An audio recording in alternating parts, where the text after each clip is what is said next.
This channel does not promote any violence, harmful, or illegal activities. All content provided by this channel is meant for an educational and information purpose only. ট্যাংরাকাণ্ডে গ্রেপ্তার হওয়া ছোট ভাই প্রসূন দেকে নিয়ে 2.5 ঘন্টা ধরে ঘটনার পুনর্নির্মাণ করল ট্যাংরা থানার পুলিশ। সঙ্গে ছিলেন লালবাজারের ফরেনসিক আধিকারিকরা।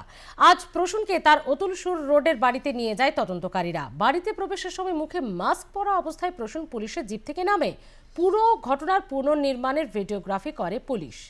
প্রায় 1.5 ঘন্টারও বেশি সময় ধরে পুনর্নির্মাণ ঘটলো ট্যাংরাকাণ্ডের ঘটনার, এবং যেটা দেখা যাচ্ছে যে তদন্তকারী আধিকারিকরা এবং তার পাশাপাশি প্রসূন দেকে সঙ্গে নিয়ে তারা আসেন এবং 2:10 নাগাদ তারা এসেছিলেন। 2:20 নাগাদ গাড়ি থেকে নামানো হয় এবং দীর্ঘক্ষণ চলে এবং আধ ঘন্টা পর বেরিয়ে আসার পর দেখতে পাওয়া যায় যে প্রসূন দেকে তাকে কিন্তু গ্যারাজের সামনে নিয়ে আসা হয়েছিল। তিনি জানালেন যে তিনি গ্যারাজ থেকে গাড়ি বের করেছিলেন।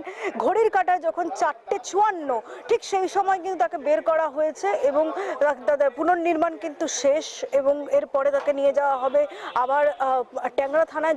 যেহেতু এই মুহূর্তে পুলিশ কাস্টাডিতে রাখা হয়েছে প্রসূন দেকে, তো স্বাভাবিকভাবেই আগামীকাল কিন্তু দেখা যাচ্ছে যে আজকের এই পুনর্নির্মাণ থেকে কি নির্যাস বেরোলো সেটা কিন্তু রিপোর্ট আকারে আগামীকাল সেটা পেশ করা হবে শিয়ালদা আদালতের কাছে। তবে যেটা দেখতে পাওয়া যাচ্ছে যে এই মুহূর্তে কিন্তু এই এখনো পর্যন্ত রয়েছে প্রসূন দে এই গাড়িতে, আর কিছুক্ষণের মধ্যেই তাকে কিন্তু গাড়ি বেরিয়ে যাবে। এবং এই যে ঘটনা, 3 জনকে খুন, নিজের মেয়েকে খুন, নিজের স্ত্রীকে খুন, বৌদিকে খুন, এই পুরো বিষয়টা সেটা কিন্তু পুঙ্খানুপুঙ্খ জানিয়েছেন প্রসূন দে।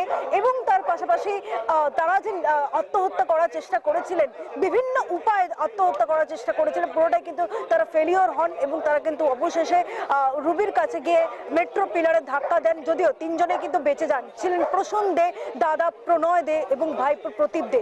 এই যে পুরো বিষয়টা এটাই, এই যে এই একদম তাদের পরিকল্পনার দিন থেকে পায়েসে বিষ মেশানো, কোথায় মেশানো হয়েছিল, কিভাবে মেশানো হয়েছিল, কোন জায়গায় মেশানো হয়েছিল, এর পাশাপাশি এই কোন রুমে কাকে খুন করা হয়েছিল, কিভাবে খুন করা হয়েছিল, এই যাবতীয় বিষয়টা সেটাই কিন্তু মূলত পুনর্নির্মাণ করা হয়েছে। এই পুনর্নির্মাণ করার পরেই কিন্তু দেখা যাচ্ছে যে গাড়ি এখন বেরোচ্ছে। এই মুহূর্তে ট্যাংরা থানা পুলিশ আধিকারিকরা প্রসূন দেকে সঙ্গে নিয়ে বের করছে, সেই চিত্রই কিন্তু দেখা যাচ্ছে। ভেতরে রয়েছে প্রসূন দে, মাস্ক পরিহিত অবস্থায় তাকে নিয়ে গেল পুলিশ আধিকারিকরা।